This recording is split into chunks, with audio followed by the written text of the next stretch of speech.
Welcome to the Warning Track Power Hour. I am Dr. Andrew Scaff. He's Dr. Michael Worman, Esquire. On today's show, we'll be talking about the up again, now very far down again, Kansas City Royals. We'll discuss the NHL Finals and the Stanley Cup champions. Talk briefly about the NBA draft, I guess, maybe in passing, just because it's happening right now as we speak. But we'll begin today's show with the Oklahoma City Thunder winning in a full series in the NBA, going the full 7 games. Mike, are you surprised that it went to 7 games? I think we were talking about what our expectations were earlier in this, but yeah, it made it the full 7 games. Are you shocked by it, and are you surprised by the final outcome with Oklahoma City on top?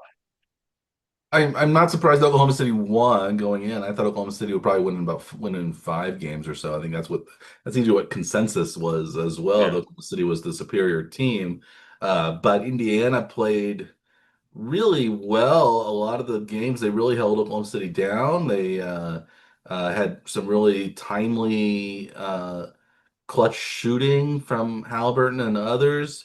They took that first game, which kind of set the tone that this wasn't going to be an easy series for the Thunder. So they played it really well. I didn't expect it to go 7.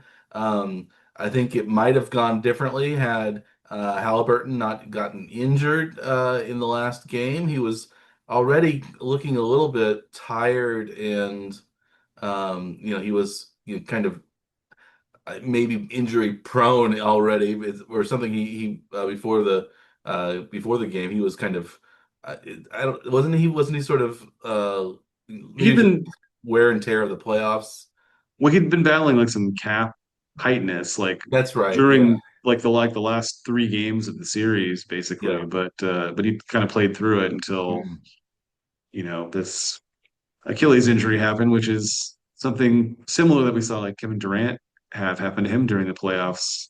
A few years ago, yeah, he had Uh, calf issues. Not terribly long ago, right? Yeah, So yeah, back I remember that happened as well. That was when Durant was playing for the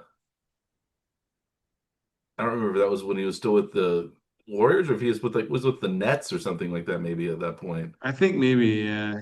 I don't think he was with the Warriors, but yeah. Or was he somewhere else still? Was that back Oklahoma City? It was after that, I think, wasn't No, it? it was after that. It was Yeah. um but I don't think he was in Phoenix yet. no, I think it was with the Nets. I want to say it was with the Could have Nets. been. Um but I'm not sure. But it was one of it was but of course Kevin Durant's also in the news lately. He's being traded to um Houston from Phoenix for some players and also a boatload of draft picks, mostly second round picks, if I Specifically, second, was it 5 second round five draft second picks? round picks or something like that, which I thought was odd, but so it goes. We're just finishing Yeah. up the second round right now in the NBA draft. You sometimes find some really good players in the second round because the NBA draft is sort of a crapshoot, especially when it comes to international players. So you can sometimes get like one of the best players in the whole draft at the end of the second round if you scout the international market just Right. so who knows? But that was a but yeah, going back to the Oklahoma City Indiana series, yeah, it was a great series. Some of the individual games were very close as well. Um, Exciting and finishes too. exciting finishes. Too bad that the injury to Halliburton happened because the last game was a little bit anticlimactic. It was at Oklahoma City, so really Indiana didn't have a whole lot of whole much a great shot at it, especially after their star went down. But I guess Oklahoma City was a deserving champion. They were the team with the best record in the league going into the playoffs, number one seed in the West, and they took care of business in 7. So um, Yeah. and yeah, you don't see a Well, lot of and Shea game 7. Gilgeous-Alexander was awarded the MVP during the playoff run too, and then Mhm. promptly won the MVP of I think the West Finals and the Finals too, right? Yeah, So yeah. uh, the dominant, wire to wire performance from the top player on the top team, I guess, right? That's hmm probably the best way to look at it. So this shouldn't be that surprising, I guess. Right? No, no. So. But yeah, surprising was that they didn't win it. But I think that's a testament to how well prepared Indiana was and how well they played and just how plucky they were coming in. They were number three, four seed. Was that the Yeah, or something like four? that. I think Five they're at seed, four four or seed. five, I guess. They came Yeah. from, I think, four Yeah. seed, but Oh, I've got it open here anyway. Why am I trying to just come up with a when I can just look at it? because that's what we do. Indiana was We're the four power seed. hour. You are correct. We just make shots in the dark, and hopefully they are correct. Uh, Sometimes they're right. yeah. Yeah. So Yes, they were the four seed. yeah, the Knicks were the three. So I remember 4-3 in the Western Conference Finals, and they beat the Pacers beat the one Cavaliers. So in the conference semifinals, I knew they either had to be the four or the five. Uh, Right. then I remember them being the four. So The Bucks were the five. So yeah. So where does that? I guess. What did you think of the series? Were you? How much did you watch? Were you? I was overseas when the finals were completed, so I did not see game seven. I Uh, did watch most of Game Seven. But maybe more interesting though. What's the NBA final situation like overseas? Is there any talk of it at all in England, or is it they care about that at all, or were there people talking about it? I don't remember people talking about it. England is not one of the European countries that does basketball. Um, it's not basketball or hockey country. Uh, Yeah. like some European countries are hockey, and many of those Mhm. European countries are also basketball. Yeah. But England is neither. France is a basketball country, not a hockey. Uh, Germany is kind of a little bit of both. Uh, Mhm. and then, Italy is very basketball, Spain, fairly heavily basketball. Then once you get further east, you get a lot of hockey, or up north, in the Scandinavian areas. Mhm. But yeah, and also it is that they are considered the best leagues, but they're also not the domestic leagues that are probably followed more closely uh, there anyway. But um, But a lot of European players end up in the in the NBA, so NBA, yeah, like you would think that there could be some interest, but I don't wasn't I was just curious to know what it I don't was like recall there. any. I looked. I don't recall anybody mentioning it when we were in England. It wasn't on all the TVs and all the pubs that you went to while you were there. No, we didn't watch a lot of. We watched a little bit of TV, but we mostly watched Netflix that we had. That was it. Oh, but the timing would be terrible though too, though, wouldn't it? Yeah, it It'd would be have been like it would the have been games would like have been at 2 in the morning or something, right? When we were 5 hours ahead of Eastern time, so six hours. hours ahead of Central. Um, so Yes, yeah, if it's like a 7 p.m. it would have started Central at it would have started at game, one and one it'd be a.m. like 1 a.m. there. So Yeah, you'd have to be in a pub at 1 a.m. and they'd have to have it on. And and so most it's pubs closed historically at 11 p.m. yeah. That's the tradition in England is to close at 11. Time So attention, that please. 11. so it's very unlikely that you watched any of the games in a pub. Now, I remember watching the 2008 Olympics in China in London from my hotel room at one point, which was interesting. 2008 Olympics in China in London. Yeah, I remember that. Yes. So From yeah.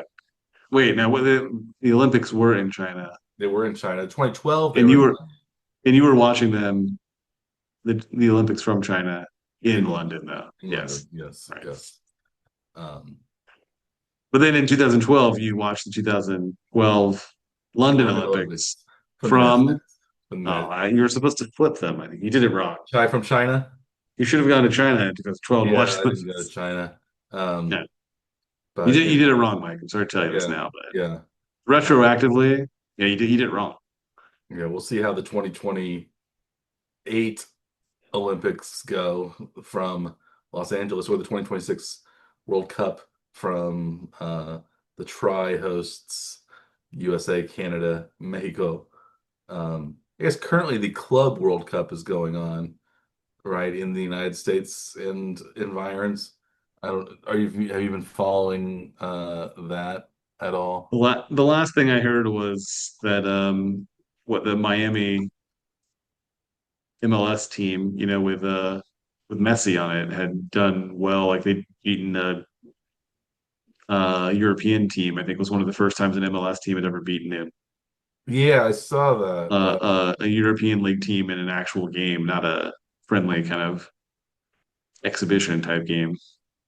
Yeah, let's see. So right now, Was it Inter Miami? That's their team, right? Inter Miami made it to the knockout stage. They tied the Egyptian team. They beat they tied the Brazilian team, but they beat Porto, the Portuguese team, with uh they do have, yeah, they have Messi and Luis Suarez. Like they do have like a strong Yeah. or formerly uh you know they, top team. Um Seattle finished last in their group. Uh, Los Angeles FC, LAFC finished last in their group. So only one of the three teams made it, and it looks like probably uh, I think uh, the run is going to end though, isn't it's going to end it? because Inter Miami plays Paris Saint-Germain in Yeah. so once again it's a knockout stage, so who knows? But PSG, of course, won the Champions League this year, so that would be a real victory Right. if Miami could beat them. But they do have Messi, the best one, not anymore, probably the best player in the world, but at one point he was the best player in the world, and Luis Suarez was maybe the one of the top strikers in the world at one point. So I was just gonna see if I could quickly find what the odds are on the game to see if you would be interested in taking Inter Miami. It looks like Inter Miami is a plus 950, Mike. Would you take the that odds and put some money on Inter Miami? that's a nice amount. That's a big amount. They have Sergio Busquets. Uh, they've got a very international roster. They only have, I'm looking at it, one, two, three, four, five, six players on their roster that are from the United States. Basically, Yeah. they're all from Argentina. There are one, two, three, four, five, six, seven, eight, nine Argentine players, plus Hmm. plus multiple Uruguayans. Yeah. Um, yeah, very. So they are, and their head coach is currently Javier Mascherano from Argentina. Their last two coaches were also from Argentina. They've had really short runs as coach, but yeah, it's um, That's an immediate turnaround though for Inter Miami. I don't think they were very good no, not before Messi. until Messi and Well, they weren't. yes, They're his a very cohorts new team. arrived. They're only they only started in 2020. Yeah. There was the Miami Fusion, if you remember them. One of the original MLS teams was the Miami Fusion, Hmm. which I did not. I think Carlos Valderrama played for the Miami Fusion. I remember him as the Colombian player with the large afro. But not Wilmer Valderrama. No, not what's his name? The Not Fez. Fez from that 70s show. Yeah, so the Miami Fusion played from 1998 to 2001. 4 years of lackluster ticket service sales and revenues, ticket sales and revenues. MLS contracted the Fusion along with this other Florida-based team, the Tampa Bay Mutiny, back in 2000, early 2002. Hmm. And then there was another Miami Fusion in 2015 to 17, but that was a team that played in the National Premier Soccer League, uh, which is like a semi-pro Hmm. league. Didn't know that. Yeah, but Hmm. mhm. Anyway, Anyway, yeah. So back to I don't know. so Lots of no interest in the NBA finals in England from what you saw. no, no. And yeah. Okay. How about the NBA draft? Any interest for you personally in the NBA draft, which is again happening right now? I don't know a lot of the players. No. Most of the players were. It seems like were freshmen. The top 9 or 10 were basically all freshmen, NCAA players that were drafted. The one After and done one class. and done class. Yeah. Cooper headlined by Cooper Flagg, whom I didn't really care for at Duke. So he's going to be a Dallas Maverick. And then there were all sorts of trades in the latter part of the draft. I think from picks 13 through 30, there was only one non-traded pick, whether they were traded after the draft or traded before the Mhm. draft started. So who knows what how they're going to shuffle out, and second round pick was the same thing. So I don't really know. We'll figure out pretty quickly who the good players are. But sometimes the second round picks, especially, they are kind of stashed for a few years. They still play in Europe or overseas someplace before they actually see any action The with the. G League. What about the G League? Yeah, it could be in the G League too. But if they play in the G League first, they usually don't turn out to be great players. It's usually the ones that are kind of find their way to the NBA from the European leagues that the second round picks turned out to be really good players. But some G League, I don't know who are the best players that were developed in the G League. Do you know? I know. I know a lot of G League players have made it the NBA, but I don't know like who the best success story is. I know that G League is really I think it's quite pretty, come along quite a ways from when they first conceived it as the D League, right? The developmental league. But Hmm. once they got that sweet, sweet Gatorade money, they've really moved up. Hmm. Did you know that's why it's called the G G League, that is now familiar. Um, League? That was funny. It's like, why don't they just call it the Gatorade League? Why are they yeah, I don't just know. changing D to G? But yeah, The Rip City remix. Yeah, I don't know who the best. like currently, you mean, or like Well, historically, historically, who are the best G League best former? success stories out of the G League? Yeah. I mean, usually what happens is, that somebody will sign like a 7-day contract or something, and then they might play their way onto the Hmm. team. That's usually what your sort of like high end expectation is, right? Yeah. I mean, unless it's a player that was like specifically sent there Hmm. to develop, but most teams have enough depth they don't really need. Yeah, as I'm reading, let's see, they have Pascal Siakam, Fred Van Vliet, Hassan Whiteside, Jeremy Lin, Rudy Gobert had a G League stint, Yeah, that's pretty good. Those are recognizable players. JJ Barea, Andre Ingram, Danny Green, Yeah. um, Chris Boucher. Hmm.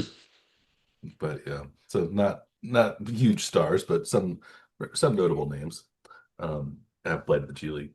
But anyway, um, should we move from the G League to the H League, the National Hockey League?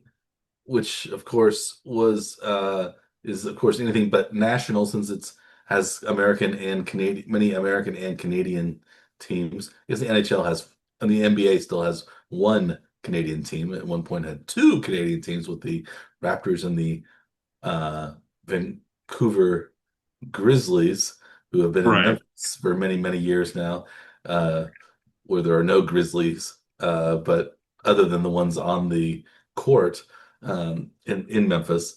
But the NHL playoffs ended as well.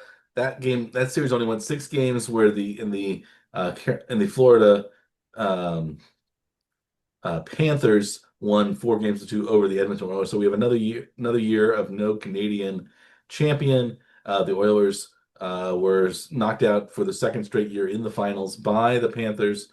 So anything interesting you want to say about the NHL finals? It seems like this was a series that was pretty much even though it went 6 games, was dominated by the Panthers, and that most of the games were fairly lopsided, and even the ones the Oilers won, those were kind of won in heroic fashion. So Yeah. none of the games came easily to the Oilers in this series. Yeah, and in one of the games the Oilers won, they were like down 3-0 in early, and they managed to come back Uh, and win in overtime. They were in overtime too. Like there were multiple overtime games in the series, but yeah, the last two games were won dominantly by Florida. So they were, yeah, maybe it was a little bit anticlimactic, but yeah, I yeah. know many hockey fans, including you and I, were hoping for a Canadian champion to break their near 40-year streak without a Stanley Cup. But Yeah, it's been 30 something. Yeah, since 92, I no think avail. 33 plus years now. Who knows how long that streak is going to last? I guess we could do we know who the odds-on favorites are to win the Stanley Cup going forward? Do we want to make any futures bets there? So apparently the favorite right now, it's not great odds. It's not like a huge favorite, but Carolina Hurricanes are actually the Hmm. shortest odds right now, plus 700. And the two teams that met in the finals are uh, tied at plus 750. Okay. It's Edmonton and Florida there. Dallas is Panthers beat the either had Hurricanes in the conference finals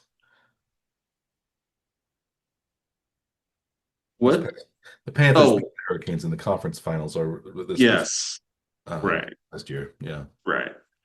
And then yeah, Edmonton and Dallas, Other conference finalists the other too. conference finalists are well tied for second and third at plus 850 for Dallas. But let's see. Your Capitals are at plus 2800. Ooh, About what is that? About 12 deep or so. yeah. The That might be, that would be something I might put a little bit of money on if I was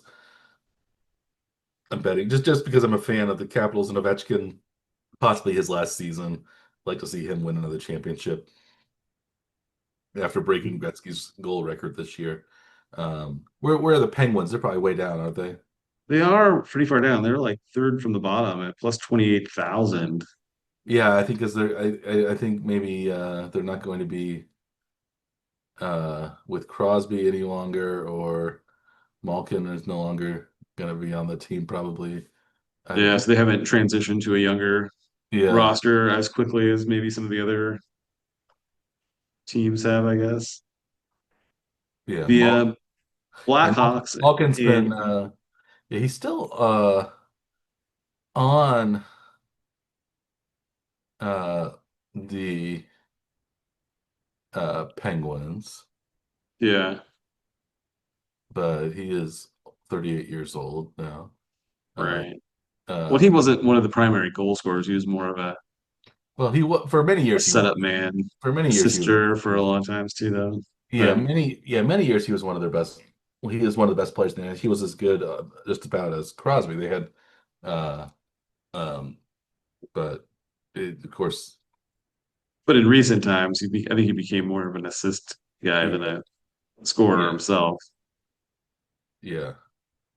And I guess they're still on. Both of them are still on the Penguins this past year, so maybe they'll have it. But yeah, they are aging players at this Well, point. Crosby dealt with a lot of injuries and Yeah, he concussion issues he too, did. Yeah, which yeah. yeah, Like, it took away a lot of playing time.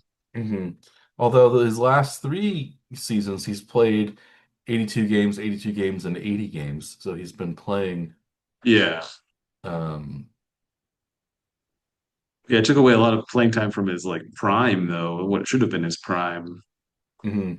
'Cause that's been like 6 or 7 years ago at this point, but like I think he lost the better part of a season one year and then some more time in the next year, Yeah, I think, from yeah, just from and in middle, concussion yeah, issues. in 2012, 11, 12, 13, he played 41 games, 22 games, and 36 games. Yeah. That was his kind of some of his peak, what should have been some of his peak seasons. Um, I didn't yeah, realize it was that long ago though. Yeah. he also only It's like played 12 years football. ago, 13, 14 years ago. Yeah, that was his real. That was, but he's had some injuries later though too. So, yeah, Yeah. um, but anyway, yeah. So that's I guess. Do you have any sneaky Stanley Cup picks that you'd pick from that Mm, list? yeah, if I was going to bet on somebody, I'd just pick a team randomly probably and Yeah. follow them as a team just for fun. But I would obviously pick a warm weather team just to spite you, because it's funny. But So the Oilers are the best Canadian odds next year. What are the I think Maple Leafs maybe are probably fairly close. um, Winnipeg and Winnipeg. Toronto are just right in front of the Capitals, actually, at 2,300 and 2,400. Mm-hmm. So yeah, those are next the next Canadian teams. Vancouver and Ottawa are back a little further, but Montreal somewhere down low. yep, Calgary's ahead of them, Mm, and yeah, Montreal's like in the bottom third. okay. But I wonder if you can make a Canadian. Utah Mammoth is in the upper half. They'll become the Mammoth next year. They're I don't former like the the singular. I don't like the Utah singular mammoth. Hockey Club, I believe is what they played under this I prefer the season. hockey club to the singular. I prefer the mammoths, although it's hard to say mammoths. Like Right. mammoths, THS. So no, you don't like the Wild or the Kraken No, I don't like singular. either. I don't like singular Yeah. teams. So I don't like the Thunder. I don't like um, Heat. the Heat. No, none of Yeah. those. You have to have But plural heat wouldn't be the Heats. heats. That would be odd. Yeah, So, that's stupid. The degrees, you might as well call them or something. I don't know. well, there's like the Flames, I guess, in the The NHL, right? Flames. So Yeah, that's better.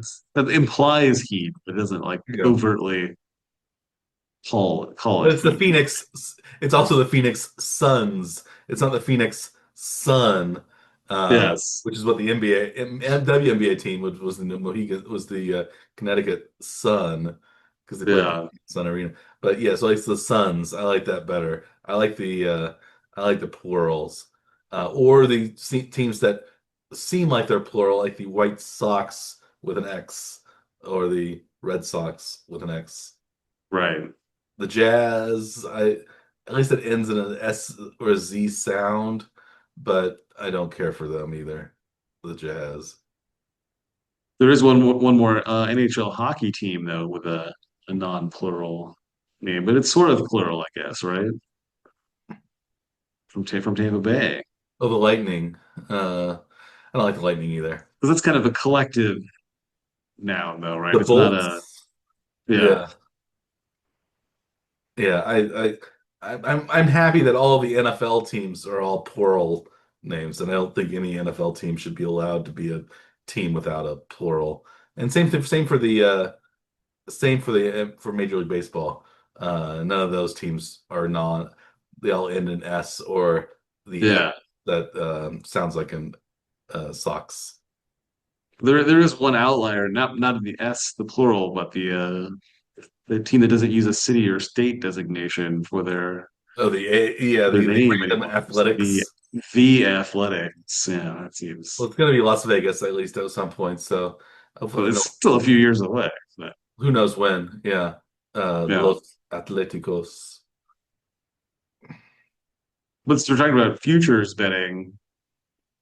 What do you think about the picking the Oklahoma City Thunder to repeat next year? They're the shortest odds That doesn't in surprise the me. NBA. I think they probably have a long window ahead of them. I think they Yeah, have they're a pretty young team, a young and team. They've built some good draft picks. I think coming up too. So yeah, it seems like they have like favorable contracts for most of their stars too, so they're likely to be in position to be successful yeah, at yeah, least another year. But and also, teams like Boston and Indiana are going to be without their stars for probably the whole season. Like Tatum and Haliburton yeah. both went down, Mhm. and There's they're yeah, those Achilles injuries that they both had. right, Um, yeah. yeah, So, well, that do you have a pick for the? I guess I would pick the Thunder to repeat. Probably is my guess. Do you have a outside pick that you like as a possibility? Yeah, I would like the Pacers, but yeah, with Halliburton gone, that's not a good pick. Um, yeah. And like Cleveland Durant had a with the great regular Rockets, I'm season. sure their odds improve, but I'm not really probably interested in picking Mhm, them. mhm. Yeah, I'd be pretty boring, I think, and just go with OKC for now. Mhm. No, no, Yeah. no, no. LeBron, last hurrah, Lakers. No, I don't think so. They don't seem to be deep enough to have like actual runs, and Mhm. I don't know what their deal is. They seem like half of them are not in it enough to. Celtics are trading away all their players because of luxury tax issues. So who knows what they're going to be like next year? Uh, Right. the, I mean, who knows though? Maybe they rebuild really quickly, and they're kind of expecting this to be a down year, but I mean, who knows? You just don't know how the season's going to turn yeah. out. Cleveland had a great regular season, so maybe they could be a So they're number two right now in the yeah. odds at plus 800. That's a pretty good gap though, from plus 220 to plus 800. Plus 220 is really short odds. Yeah, Yeah. yeah. The Knicks are third, Rockets are fourth. Lakers are actually only seventh, but let's see who has the worst odds. Oh, there's a whole bunch of teams at plus 75,000. Portland, Chicago, Brooklyn, Charlotte, Utah, and the perennially bad Washington Wizards, Mike. The Wizards. Yeah. Oh well. Not since Goat Arenas have the Wizards really been Right. relevant. Um, but So it was, yeah. well, speaking of decreasing relevancy, uh, the Royals are looking bad. Their road trip wasn't terrible. They swept the Rangers and they were at least at a winning record on that road trip. And now as they've gone home, they got swept by the Rays, where they scored a collective 1 run in 3 games against said no longer Devil Rays. Um, It was a meaningless run at that too. yeah, it was a weak run scored in the ninth inning. They're Yeah. already down 5-0, I think, or something like that. So Yes. they got yeah, they still haven't been able to hit with runners in scoring position. Pitching has been decent, but they can't score any runs, so it doesn't really matter. Uh, Yeah. so what's wrong with the Royals? Is their ship going to be righted anytime soon? Are they going to be able to score some runs? Because they were great at home at the beginning of the season. Now they've lost 9 straight home games, and they've scored, I think, a collective 12 runs or something like that in those 9 games. It's Something like that. Yeah. something And really not bad. being able to hit at home is really disheartening. Like, Yeah. it makes it harder for them to convince the fans to come out to watch the games even. But uh, we saw a nice bounce back from the Royals in Texas. That's the part that seems to be the outlier then. Like we saw some home runs there, which they haven't been doing at home. Jack Caglianone Uh, hit his first two home runs. Not just one, but two. One was a very, very high pitch too. It was over 4 feet off the ground, and he still managed to like hit it out.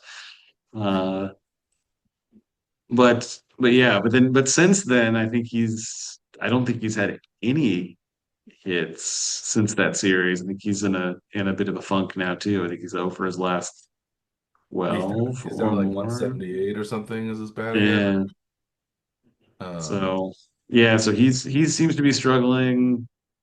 Sal came back to life during that series, and now he seems to be struggling again. So it's been really really tough to want to yeah. watch. It's the maybe the one of the worst times to be a Royals fan right now is having the expectation of we just came off of a playoff run and the expectation is at least that far this year, and they are looking worse than they did in some of the early 2000s right now.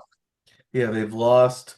Well, they had a one, two, three, four, five, 6 game losing streak, then a 4 game winning streak. Now they have a 5 game losing streak that they're suffering from right now. So, um, yeah, it's not looking good. They've scored 3 runs in their 5 game losing streak total. They've lost 9 consecutive uh, home games. They're 5 games under 500. They are now 3.5 games out of but it's still only 3.5 games out of the final wild card spot. So that's Right. some hope. They're 8 games behind Tampa now for the top wild card spot, but the Royals are 38 and 43 with a negative 30 uh, 2 run differential, 12 and a half games behind the Tigers, although only as a 3 games behind the Guardians for second place in the division. So, and the Guardians have the same run differential as the Royals do, minus 32. So, not a lot better. Um, yeah, so it's fortunate that it seems like this year there aren't a lot of great teams, and that the Royals just play fairly well.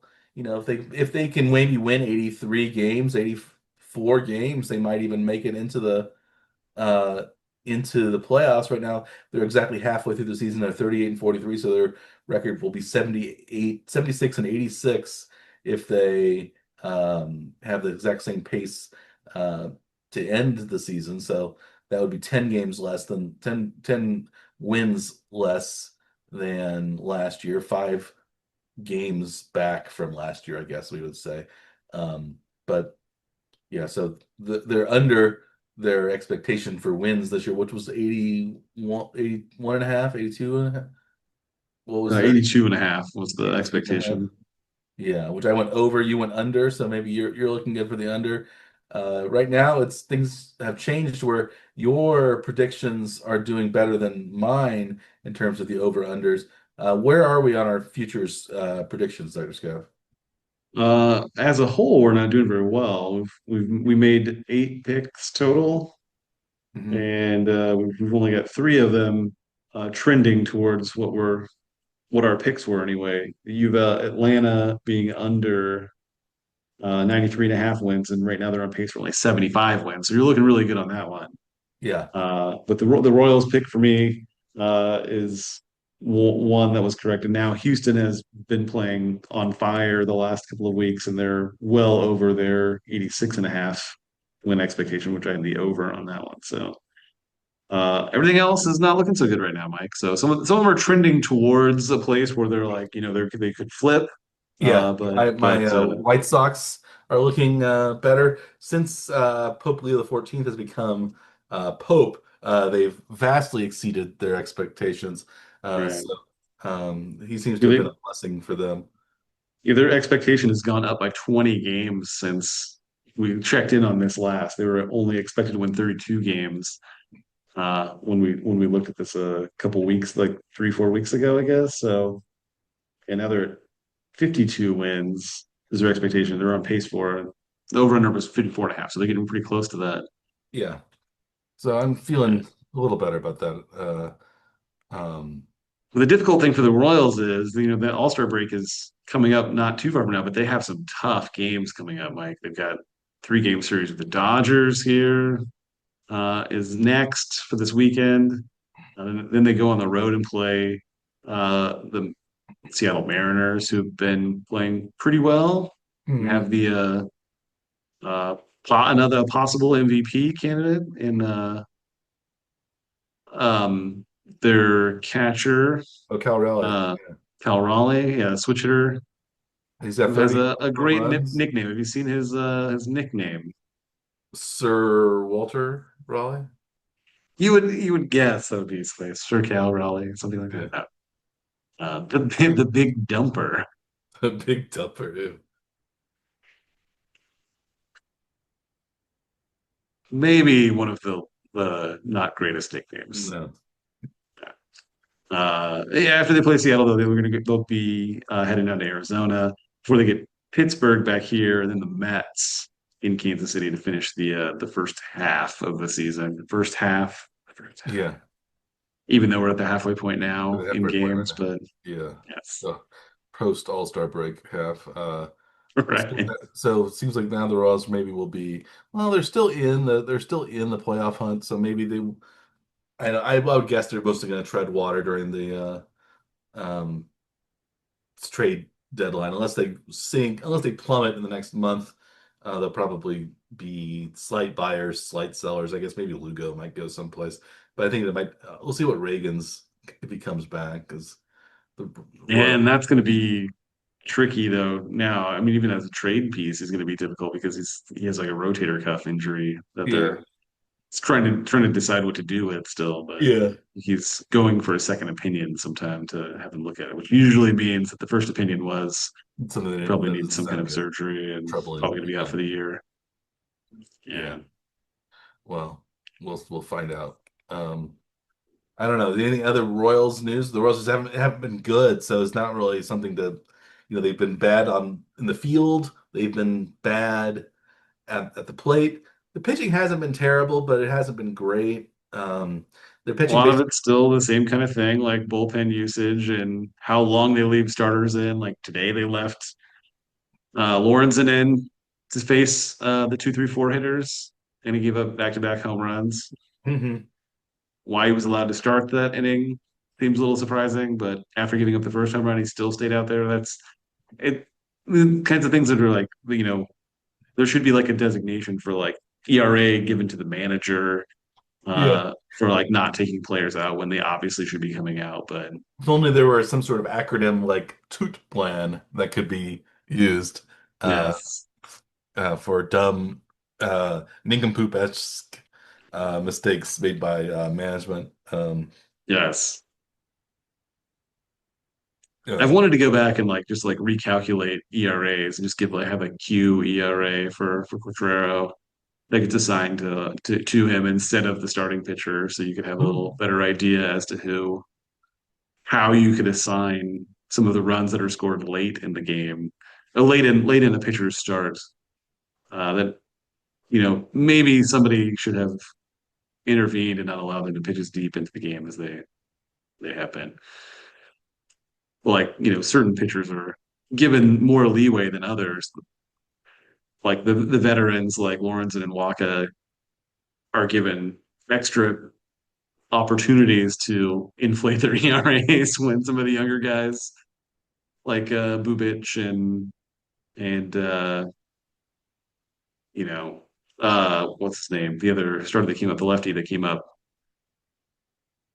oh, not that long Cameron. ago. No, Noah Cameron. Yeah, Noah Cameron. Yeah, they don't get benefit of the doubt at all. Like even if they're pitching great, if there's an opportunity to take them out, they take them out.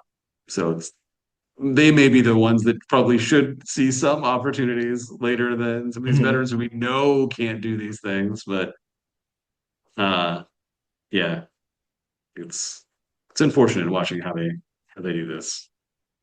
Yeah. Very frustrating, Mike. That's been a recurring theme on this show, particularly expressing our frustration with how the Royals are managing their pen and setting their lineups. Yes. Yeah, Yes. Oh well. great. Yeah, I don't know. I just don't have anything to say. Yeah, About them.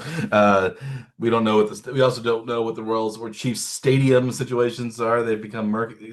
Are staying murky at best. Whether they're going to move to Kansas, whether they're going to stay in the Missouri side. Now maybe it looks like the Chiefs might be the ones moving to Kansas, and the Royals might stay in Missouri. Who knows? But I would like them both to stay in Missouri just because that's the state I'm from, and also that's where Kansas City, the main Kansas City, is located. So it should be I think Missouri franchises because people are confused enough as to where Kansas City is. We don't want to add uh, to that sort of fodder of yeah. mis geographically misassigning them geographically. Uh, so Kansas City is still in Missouri as far as I go. But um, But really, I think the thing with the Chiefs is that you're not going to replicate the sound, the volume that you get out of Arrowhead Stadium if you move and build something else. You're just not going to have the same well, they're going to build a dome, loudness. maybe. That's and Yeah, so but how many domes are there that aren't as loud as Arrowhead, Mike? yeah. All of them, right? I mean, how many domes have been built in this since Arrowhead was built? Well, they're all like the domes are can be louder than the outdoor stadiums, but uh, Isn't Arrowhead the loudest stadium in the league? I thought it was the loudest outdoor stadium. I'm not sure it was the loudest indoor, No. I thought it but was that they used the decibel decibel. number as the thing. I don't know. It's stupid. I don't Yeah. know. It's, but maybe they. I don't know if they measured a decibel number in the indoor No. state or not, but Because it'd violate some kind of OSHA safety standards, maybe. I'm not sure. Um, just don't measure it. They won't know. yeah, I don't. Yeah, we don't have any real Chiefs news other than you mentioned the Kelsey Mahomes restaurant is getting closer to completion at the Lowe's Hotel. Is that what it is? Right. Downtown. South side of downtown. Near uh the convention Bartle Hall convention center. Yep. Right. Um, so that's where they should move the stadiums. They should move them downtown to be closer to Mahomes and Kelsey's restaurant. Right. That seems like a better reason than most of what they've talked about. Yeah. So But like we said, the our idea last week or a couple weeks ago where we had the West Bottoms stadium where the state line would actually be the first base line. yeah. Fair and foul territory would be so half the state seats would be in Kansas, half the seats would be in Missouri. There would be a Yeah. line through the stadium. I think that sounds really cool, and that's something unique Yeah. that they could do in Kansas City that they couldn't do other places. Like Uh, bring the two states together yeah, with the team. Yeah. yeah.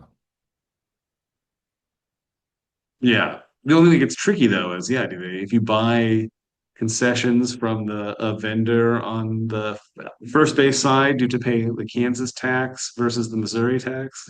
Well, they'd have it built in, Right. so the taxes are already they already built in, so they can just that's not as it would be interesting because maybe this because Kansas I think historically has had slightly lower sales tax than Right.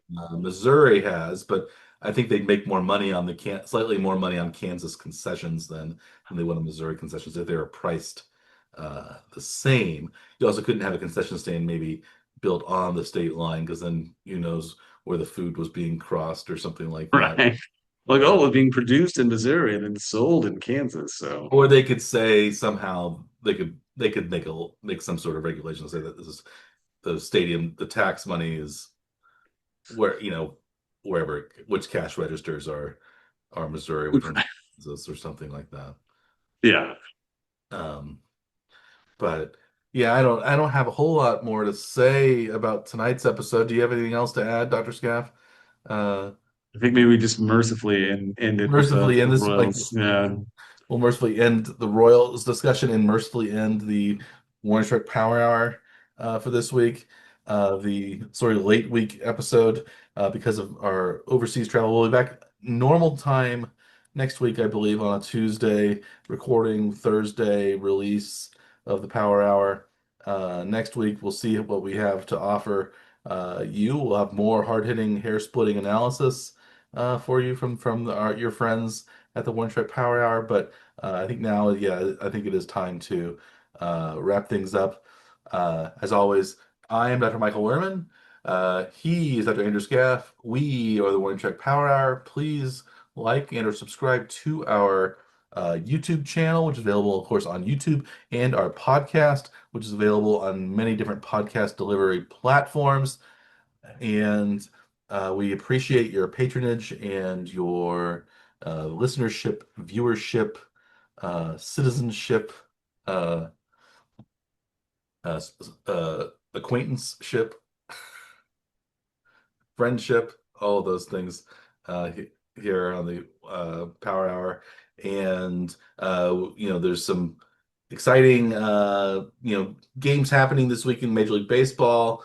We'll see if the Royals can right the ship. We'll see if anything, the Major League Baseball draft is coming up in a few weeks. We'll talk about that as we move forward. Hopefully, there'll be some Chiefs news on the horizon. Good news, at least no injuries in training camp or mini camp reported so far. And yeah, well, it's off season for a lot of the leagues now, but it's doesn't mean it's off season for the One Track Power Hour. It's our time to shine. We'll be back maybe next week with more pop culture discussion. Maybe Dr. Scaff will have gotten to see the new Mission Impossible movie, so we could discuss that, which I have seen already. Me to it. Which has been out for weeks now. But yeah, so that's how quickly we react to things here at the Power Hour. Yep. We have, of course, we talked about the Naked Gun reboot, the Spaceballs sort of sequel coming out. Did you see that there is going to be a Young Frankenstein No. series called Younger Series? series called Younger Frankenstein? I think it's gonna be. I think Oh. it's Taika Waititi is going to be involved. Okay. It's going to be what we do in the shadows. People Nice. that are involved in Great. this Well, young. I have high expectations then. If Taika Waititi's involved with it, it's usually pretty entertaining. Yeah. So, Yeah. well, we can talk about that next week too. Yeah. Uh, but Oh, so and do you know how soon that is? Is that coming up soon, or is that still a ways away? I think it's just in Yeah. development. No, so that's probably a ways away. Called, let's see, um, excuse me, it's called Very Young Frankenstein Comedy Okay. in the works at FX. Nice. Yeah. Great. That's worth looking forward to for sure. Yeah. Frankenstein. Yeah, of course, most everybody in that movie is now dead. Uh, um, so yeah, I think Terry Garr has even died. Yeah. Gene Wilder. Gene Wilder, Cloris Leachman, Peter Boyle, um, Marty Feldman has died. They've all died. Yeah. Um, No announcements on any cast though yet for very young Madeline Frankenstein. Kahn, of course, has died. Yeah. Mel Brooks is still, of course, alive with us. Yes. Um, Sidney Pollack has died. Yeah, it's not. Yeah, that movie is still, I think, one of his best works from 1974. So it's 50 years old, 51 years old now. But anyway, we'll try to keep the Warner Power Hour going 51 years. We'll see if that'll be possible. We'll be in our we'll have hit our 90. We've gone about five. How many years have we done Power Hour? We started in 2020 during the 2020. pandemic. So it's about 5 years, Yeah. four to five. Is it season four though, or is it season five? This is season five. Season five. Okay. Yeah. So we need 46 more seasons. Nice. So we'll be Okay, into our into our 90s. 90s. We'll be like Yeah. Carl Reiner and Mel Brooks. Right. When Still having the same discussion about how bad the Royals are. Hmm. Yeah. Well, we'll see what happens with that. So yeah, that, but we will guarantee we'll probably go another 51 weeks at least with the Power Hour. I can guarantee. I don't know if I can guarantee that, but I can almost uh, guarantee that we will go another season with High the probability. high probability of that, Yeah. since we have such a good time doing it, and we have such a huge, large following on the internet, and we appreciate your patronage, and we hope that you have a weekend, great weekend of bet making. As of course, as long as your interest does not conflict with ours. Basically, our only interest really this week is not to bet against the Royals because we desperately need the Royals to win, but we understand that you might be betting against the Royals because the Royals can't score runs to save their lives. So we no hard feelings there. But on those notes, Dr. Scaff and I at the Warren Trek Power Hour, we would like to extend our deepest wishes for you to have a good day.